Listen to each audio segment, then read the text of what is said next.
நம்ம எஃப்ஐஆர் ஃபேன்ஸ்ல ஒரு பெரிய சைஸ் டேக், ஒரு பெரிய சைஸ் மஃப்ளர் இந்த மாதிரிலாம் வீடியோ போட்டுட்டு இருந்தோம். அந்த வீடியோக்கு ஒருத்தரை எந்த அளவுக்கு கேவலப்படுத்த முடியுமோ, அசிங்கப்படுத்த முடியுமோ, உருவக்கேலி பண்ண முடியுமோ அது எல்லாத்தையும் பண்ணிட்டீங்க. ரொம்ப நன்றி. இப்போ நீங்க என்ன கேவலப்படுத்துறீங்கன்ட்டு என் தொழிலை விட்டுட்டு என்னால போக முடியாது. ஏன்னா இதான் என் பொழப்பு ஓடிட்டு இருக்கு. எனக்கு புரியுது, நான் அக்செப்ட் பண்ணிக்கிறேன். என் வாய்ஸ் இப்படிதான் கேவலமா தான் இருக்கும், நான் பேசுறது இப்படிதான் இருக்கும். அதுக்கு நான் என்ன பண்ண முடியும் சொல்லுங்க? நான் இதே வாய்ஸ்ல தான் பேசி வீடியோவும் பண்ண முடியும், ப்ராடக்டை சேல் பண்ணவும் முடியும்.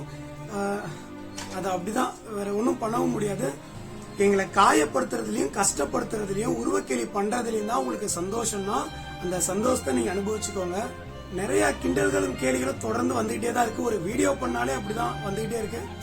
சரி பரவாயில்ல, ஓகே, எல்லாத்தையும் தாங்கிட்டு தான் ஆகணும். சந்தோஷம்.